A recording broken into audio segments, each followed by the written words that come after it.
Our guest today is Roy Wooten, Executive Director of the Crucible Project, a nonprofit ministry that spent decades helping men and women do the deep, necessary work of personal transformation. Roy holds a bachelor's and master's in clinical and counseling psychology from Abilene Christian University and was awarded an honorary doctorate from Grace Global Seminary in 2017 for his work in Christian relationships.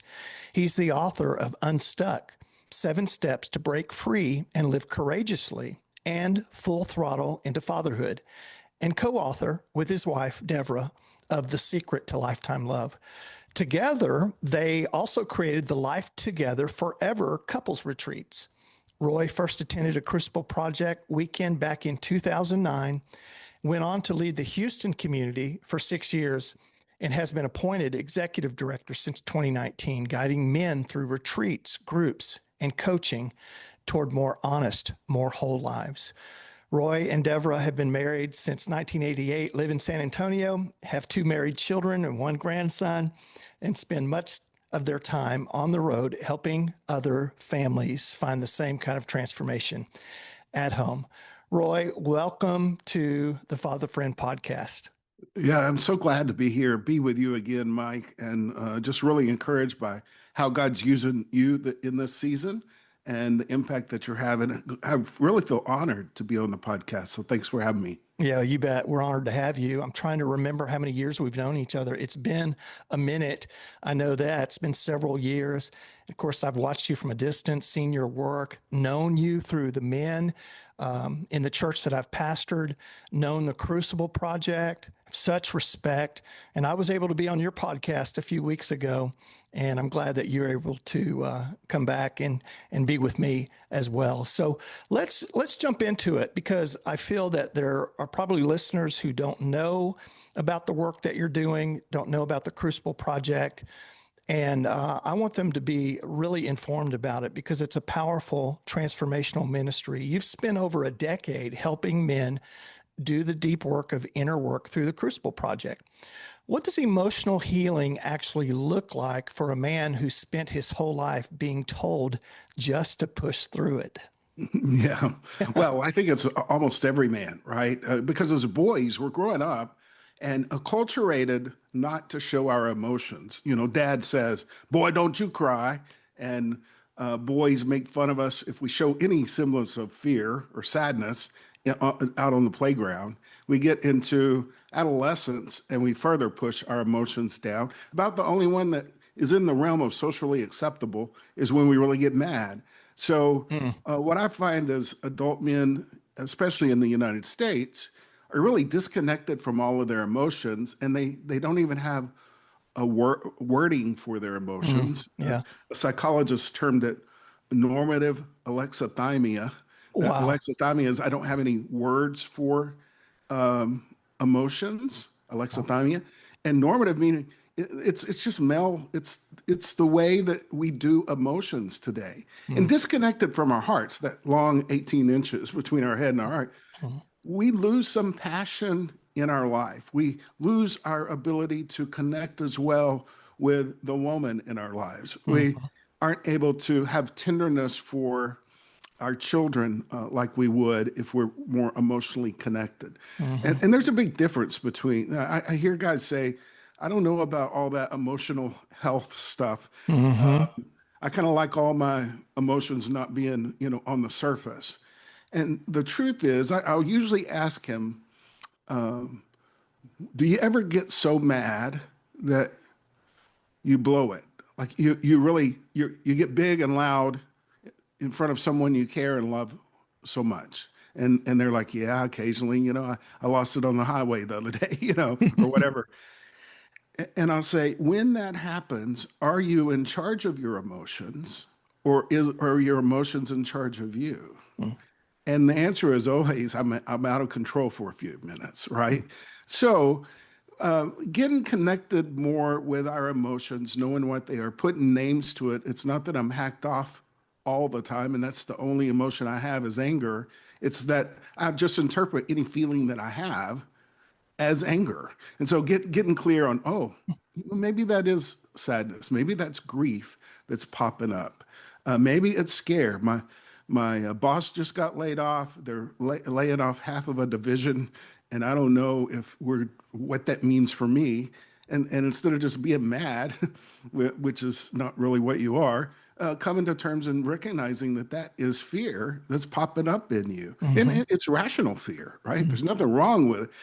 One of the things that I was taught growing up was don't trust your emotions, and there are two or three scriptures that really point that way.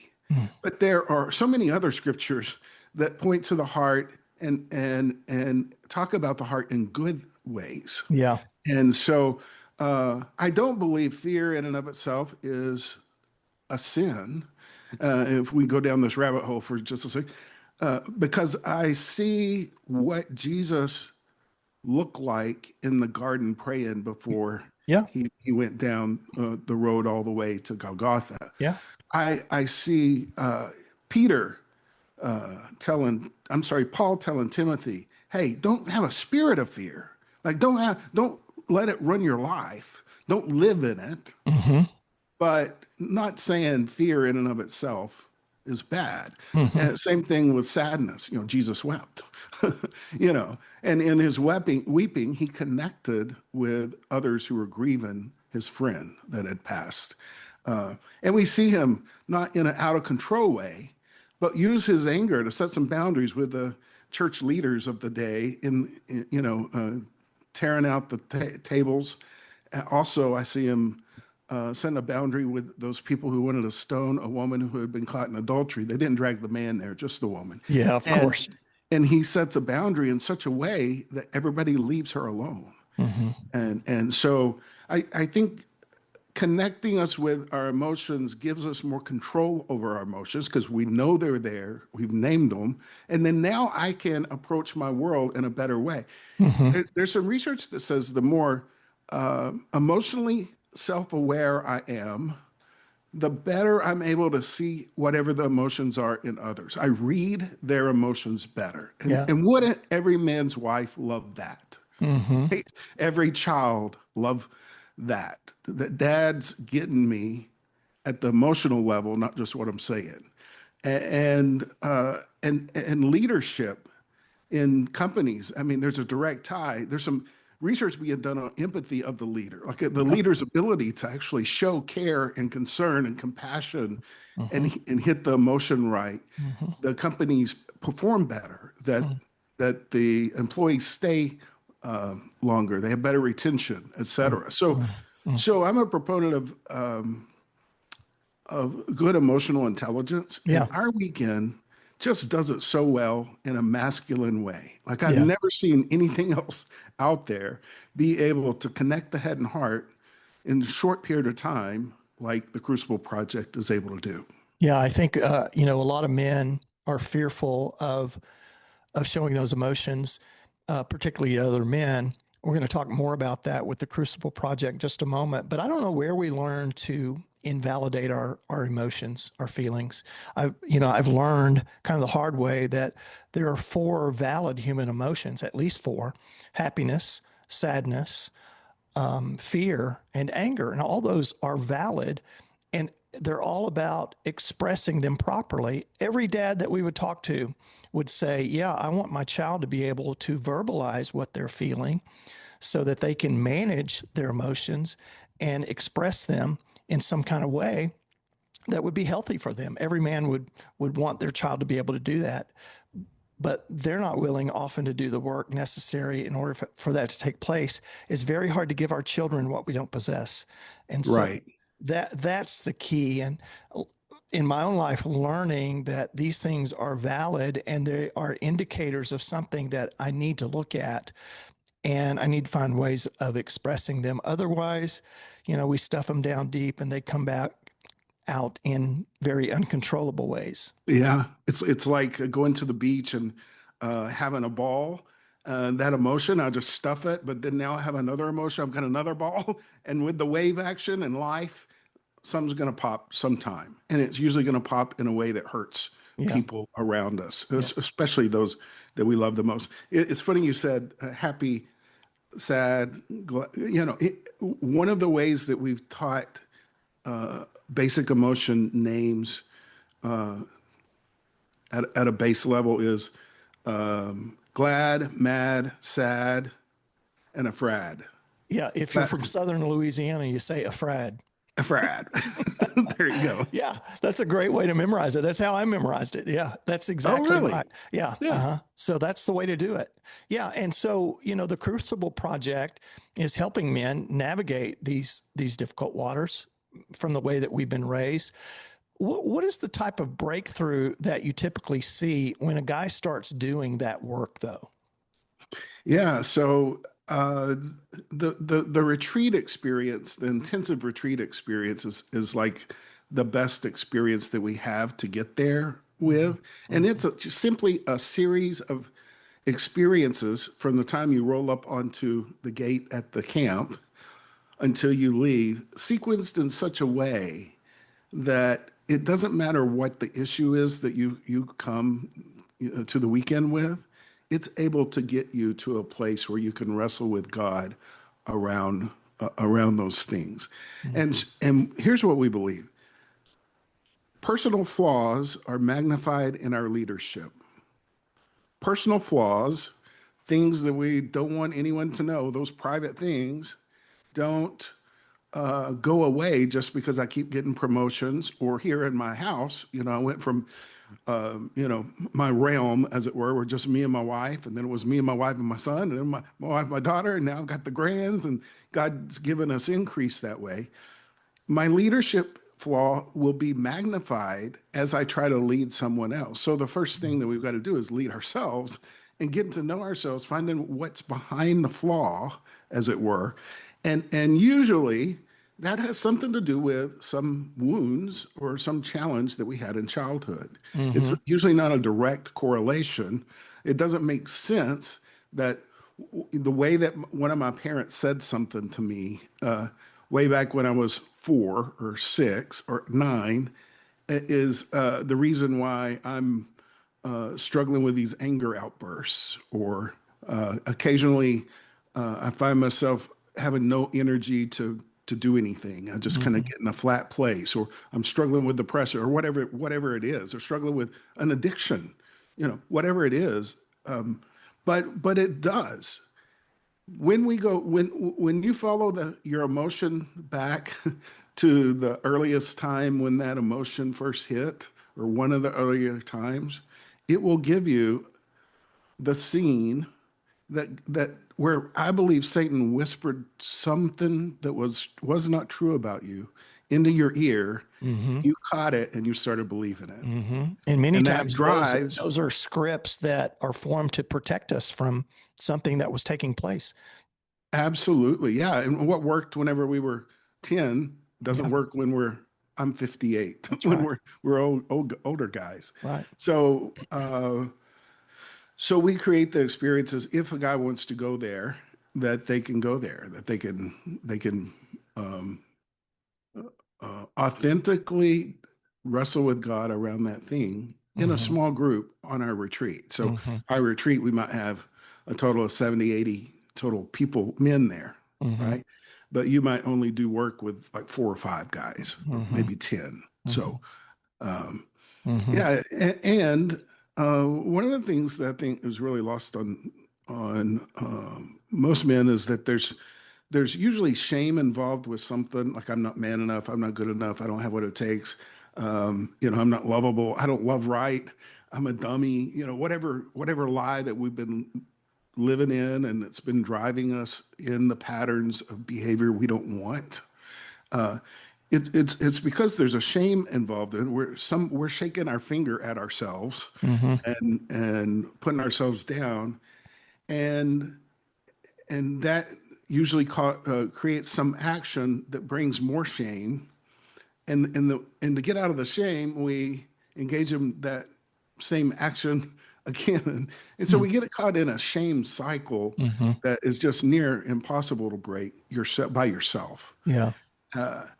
James 5:16 says, "Confess your sins one to another for healing." It doesn't say confess your sins to Jesus for forgiveness, because that's addressed really well elsewhere. It doesn't say you and Jesus and you don't need anyone else. It doesn't say that. James says when we get real with each other around what's going on in our life, whether it's a sin or not, I believe, whether it's a sin that's been done to us, right? We were the Mhm. like victim of that sin. Mhm. Wh- Whenever we get real with others around it, then there's healing. And that matches Brene Brown's research on shame, breaking shame. That matches um, research on emotional wellness Mhm. and confidence. So, one of the things that we're able to do is just remarkable to see uh, when other men got real with me the Friday night of my retreat. I started getting real with them, and there was such a big gift in shame reduction, shame lifting. Mhm. And these are things that I wrestled with God around in prayer, but I hadn't really told it other people. And what a relief it was. It Mhm. was it was healing in and of itself to get that off my chest. Mhm. And I saw that with the other men as well. Confession's kind of a lost art within the American church, especially the evangelical church. Yep.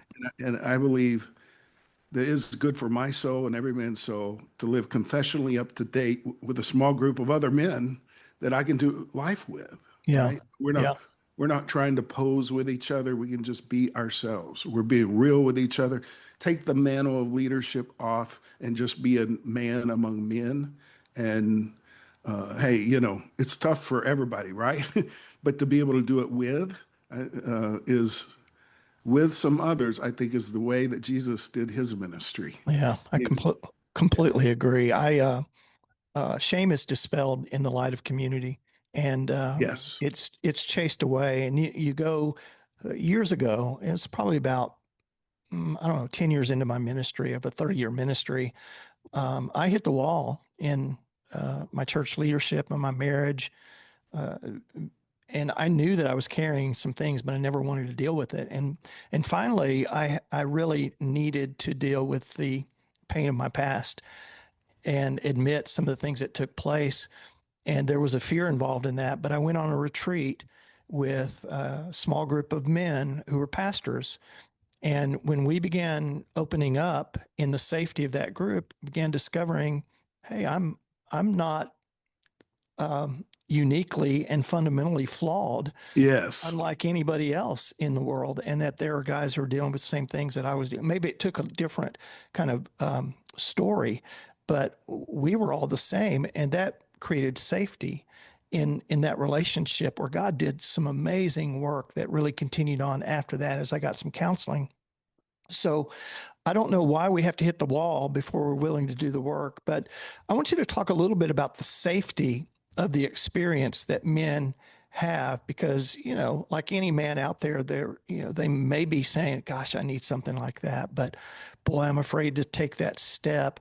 What are the ways that you help them and kind of walk with them in the safety of that retreat?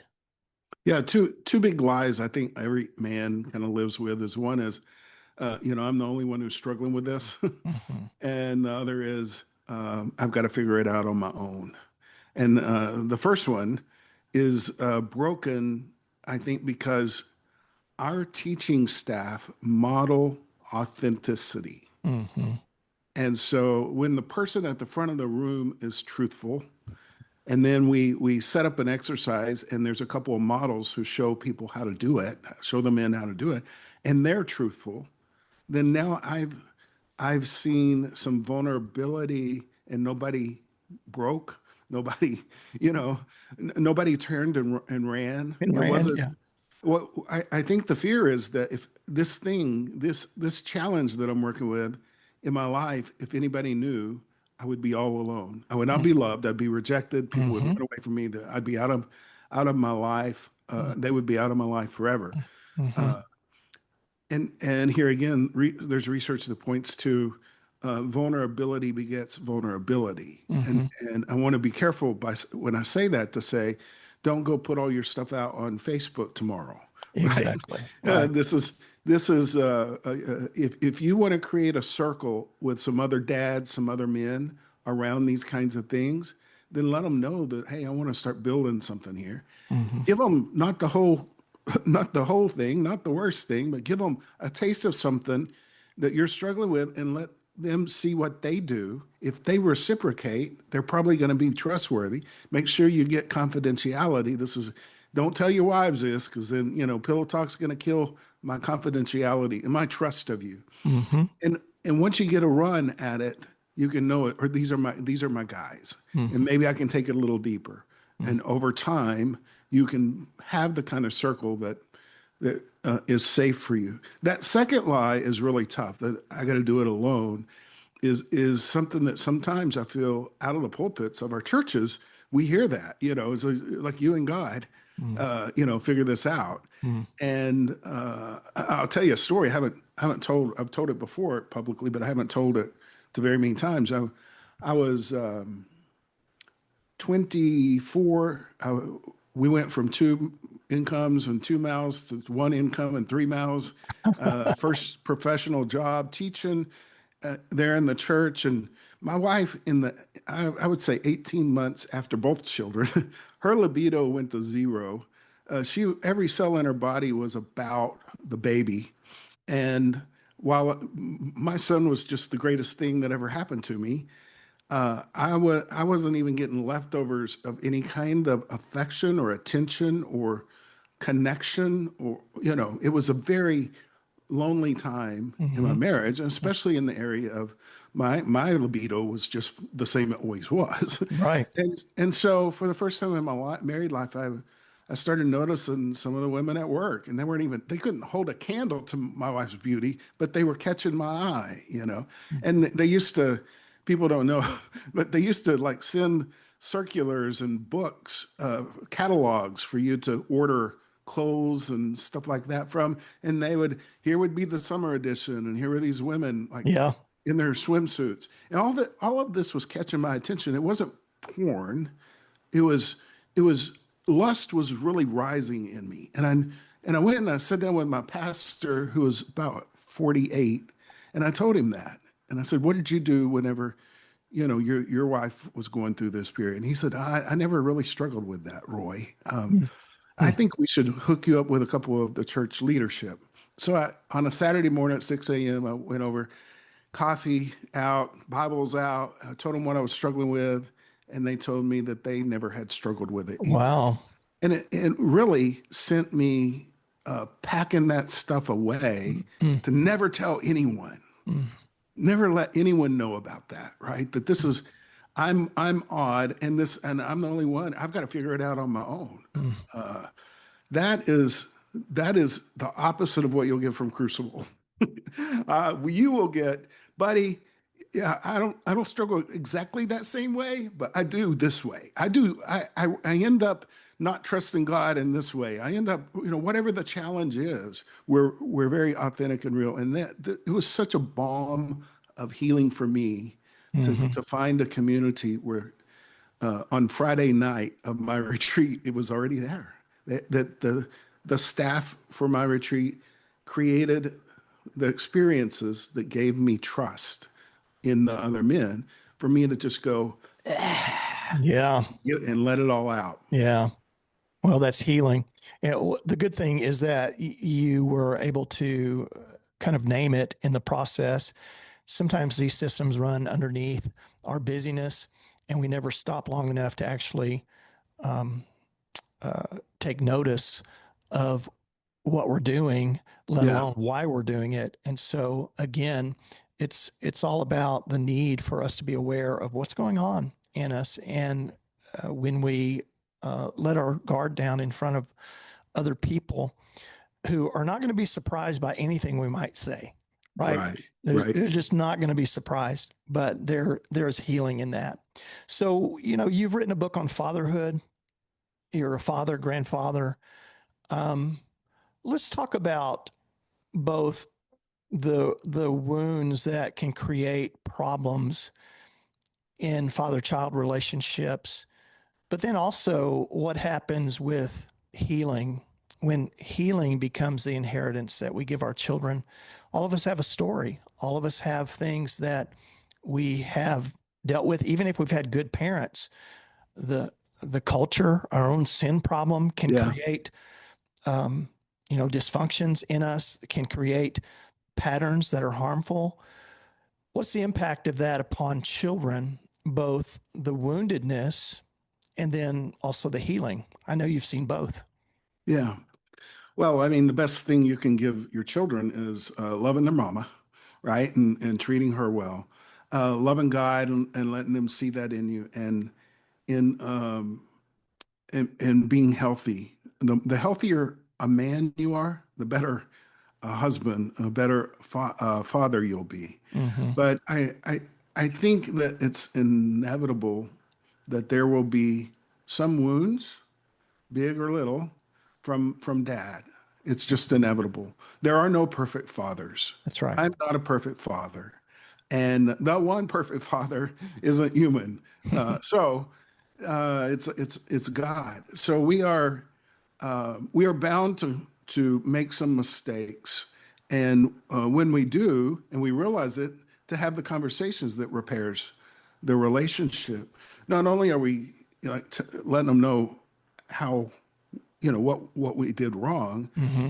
and letting them know that we apologize, we're modeling that for their life and how they Mm-hmm. could do it different. Mm-hmm. I grew up from the time I was 4.5, 5.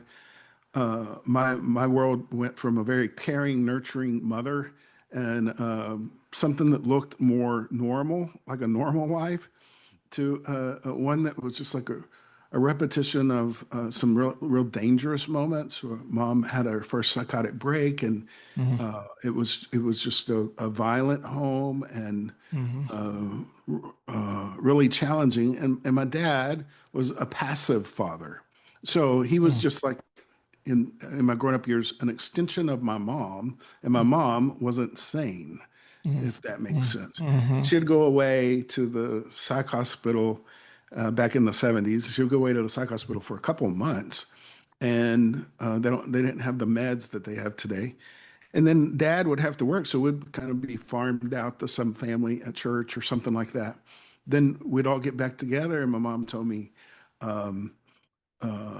we can't tell anyone what happened. So this was a family secret. Mm-hmm. And number two is that, we've got to look normal. Normal was a big word out of my mom's mouth growing up. And for me, that gave me a job description of perform academically, athletically, be the best at the Bible Bowl championship, or whatever it was at Mm-hmm. church. In Mm-hmm. every area of my life, that's how we look normal. And the lie that was intertwined in there from Satan, that I didn't discover till I was in my early 40s, was you're only lovable or worthy of love when you're achieving things. Now, that lie did me well in my career, my academics, Right. on the football field, et cetera. It had great benefits there, but it was exhausting and led to bouts with depression, Mm. feeling like I'm not doing enough to achieve the love around me. Mm. Yeah. And now that I know that, I'm aware whenever, what's my motive for this? Why am I, what's driving this? I'm aware so that it's not the thing that carries me. I remember, and you were asking specifically about dad wounds. Dad did the things like, go get me that wrench. Oh no, that's not a wrench. Go get me the wrench. And then he'd throw it or whatever, that kind of stuff. But this other was the thing, and I had to have some conversations with dad after my Crucible experience around, why did you not get us out of that house? Like, why Mm-hmm. did you stay with her? Mm. And he was able to have the conversation with me and tell me, and also cry and offer Mm. apology. It Mm. was very connecting and healing. Mm. Dad and mom are still in my life, and Mm-hmm. I'm still honoring them with what I'm doing.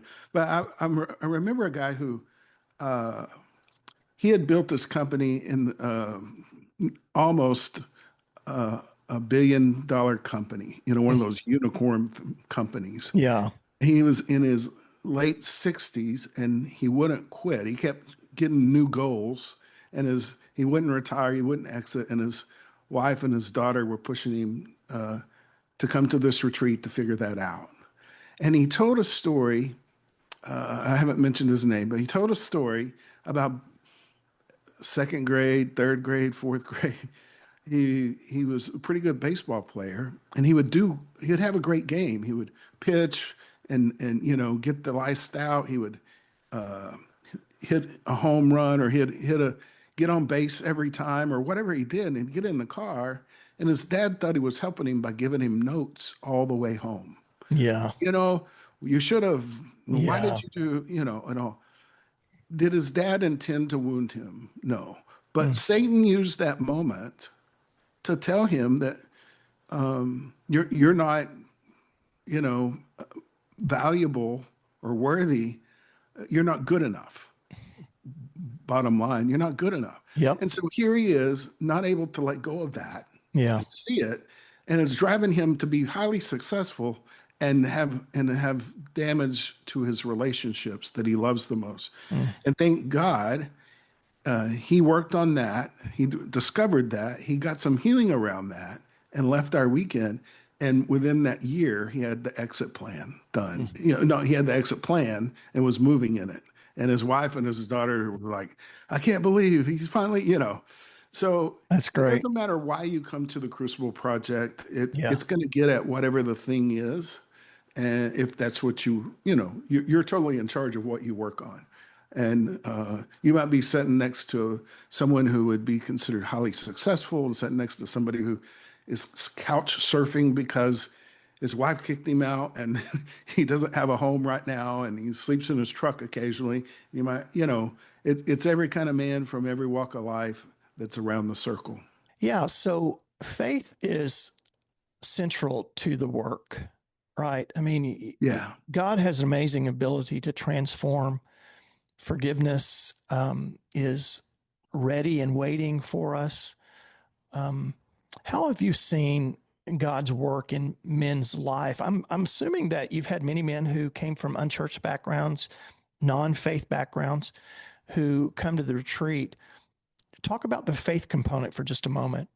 Yeah. So about 35% of the men who come to our retreats aren't connected to any church, aren't, you know, most most of the 35% have some church background, some Christianity that might call themselves a Christian, Mm-hmm. but we've seen atheists and Jewish faith, and we've even had a Muslim or two come, and a practicing paganist came, just whatever, and they've got something out of it.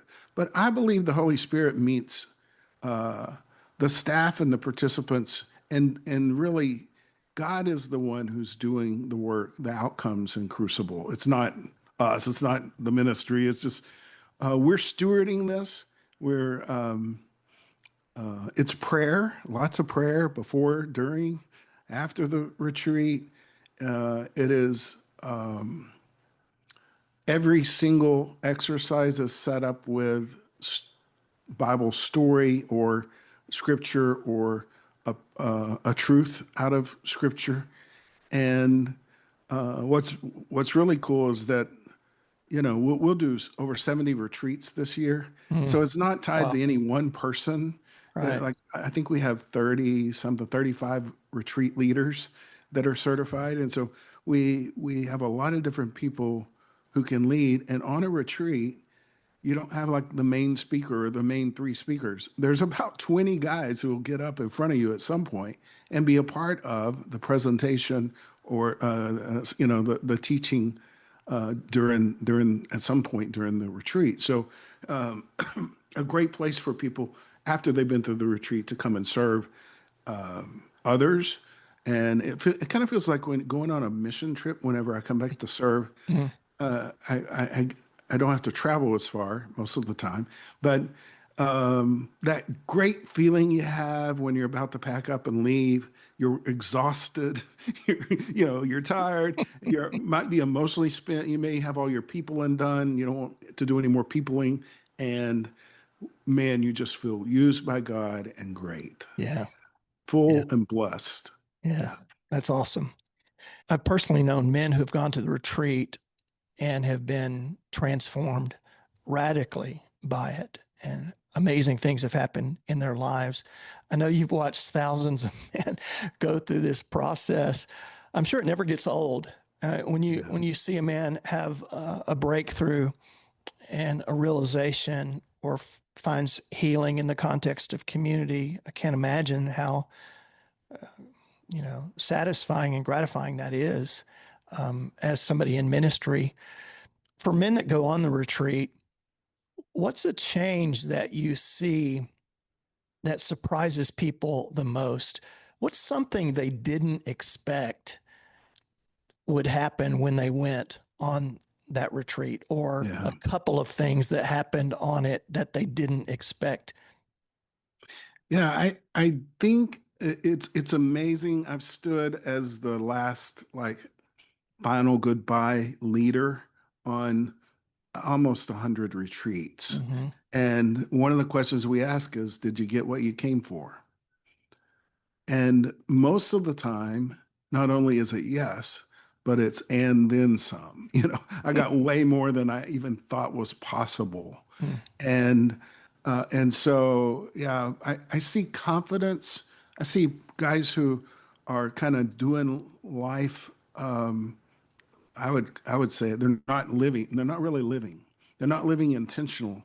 They're just bouncing through life, maybe meeting most of the obligations in their life, Mm-hmm. but they have no fire in their belly to get Mm-hmm. up and do something the next day, to really do something intentional, to be intentional in their relationships with their kids or with their finances or, you know, whatever it is. I think that's the number one thing. There's a ability that a couple of dissertation students, doctoral psychology students, uh, did a pre, post, and follow up evaluation. And our weekends increased self efficacy, which has to do with confidence. It has to do Wow. with like knowing it moved Right. people from aggressive to assertive or from passive to assertive. So it Wow. increased assertiveness. And overall well-being was up, and it stuck in the follow-up later. So we do believe it's really important post-weekend to get in a group with some other guys, and we have Right. different levels of groups. You can get a group, just a peer group. You can get in a group with a certified trained person, or you can commit to a whole 2-year transformation process that includes 4 other retreats, group and personal coaching over those 2 years. You go through all of our second level weekends in a cohort with the same people that really get to get to know you. But I think clarity,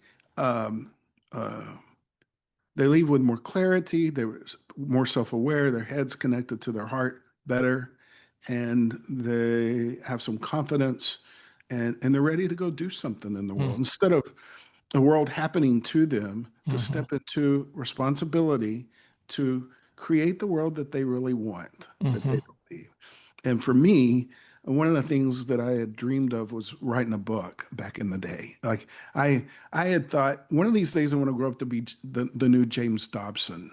Like that was my early psychology career dream. He got into politics the last bit, but what to move that way was to write that book. And I remember it was like the second group session that we had post weekend. I told the guys in my group, it was just a peer group. I said, I want to write a book. And I figured out I could start on Saturday mornings, and I wake up about 6, and I can get 2 or 3 hours written before my wife and kids wake up. And I made that. And I knew they were going to ask me the next week whenever we met, like, Yeah. hey, how did it go Saturday? Because I made that commitment. And so what little resistance I had to getting going was pushed by being in a group of people who cared about me, who were going to ask me about it, and that got it going. And the hardest thing I may have ever done in my life was push the button that send it to the publisher, my final version, because I just knew everybody was gonna, think I was an idiot. And what do you mean saying that? And all these things. Uh-huh. And I sat in that group, and they're like, "Well, it was a couples book, and the guys were like, "Well, you do retreats all the time. You do couples retreats all the time. What do they do? Do they come up and tell you, oh, that was horrible. Oh, that was stupid. Don't. I can't believe you're saying that." I said, "No." They say things like, "Do you have this recorded somewhere? I want to get it to my friends." Or can Hmm. you, do you have a Hmm. book out that we can get to my daughter-in-law or whatever? Hmm. And, it just made it so obvious that I have something good to say and it's going to be okay. And that's how I was able to push the button. Yeah. So post weekend, it's really, really important to get connected. And if you already have a group of friends, you're in a men's small group and it's tight and y'all are authentic with each other, then you don't really need to add a Crucible group. But you need that. I think every man needs that in his life. A small group of friends. 3 in 5 American men can't name 5 friends. 1 in 5 can't name one friend. We are in Wow. an epidemic of isolation. Wow. And that's that second lie, you got to figure it out on your own. Uh, the truth is we need each other. We need connection. We will be stronger together. And Satan is more easily able to take us out when we isolate, when we're out there by ourselves. Hmm. So That's exactly right. Yeah, thank you. That's so true. Wow, this has been really helpful, Roy. We could talk on forever. We're running out of time, but I want to give you the opportunity to tell men where they can get more information. I guess it's not just men; there are women that are involved also, but where they can get more information about the Crucible Project. yes, the crucibleproject.org is where you can find everything. There's a men's button. Go check out the men's retreats or a women's button. Also, there, you can sign up for a free book written by our men's ministry director. It's called 40 Days of Leadership Training with Jesus. It's a devotional book that you could do one a day. If you're avid, if you really want to get after it, you can probably sit and read the whole thing, a couple of toilet visits. Um, but if you want to take it and consume it and think about it, I think Byron did a really good job with it. And if you get that free ebook, you'll also get an email from me. I write a little devotional every week. It comes out on Sunday morning, and and it'll remind you of other things that we have, offerings that we have. I also wrote that book on stock Hmm. about a year and a half ago, and we shot an uh, 8 video session series men's small group curriculum. Hmm. And that is available at the crucibleproject.org/unstuck. You can get the free leaders guide there. You can get a free ebook there. You can get access to that entire video series free there. Hmm. And if you guys want to buy books, it's Amazon, Barnes and Nobles, wherever you buy books, you can find the Unstuck book. Yeah, great. And I know also on the website that there are registration links, more information, first of all, about the retreat and the groups, the community groups that you have, but also registration links, locations, all the information about retreats and groups that are available. It's a great resource. Thank you so much. Yeah. Yeah, We're Roy. we're we're just doing all that we believe God's called us to do, and He's given the increase and changing people's lives. Amen. You're doing a great work. Dads, this week, lean in, lead well, and love big.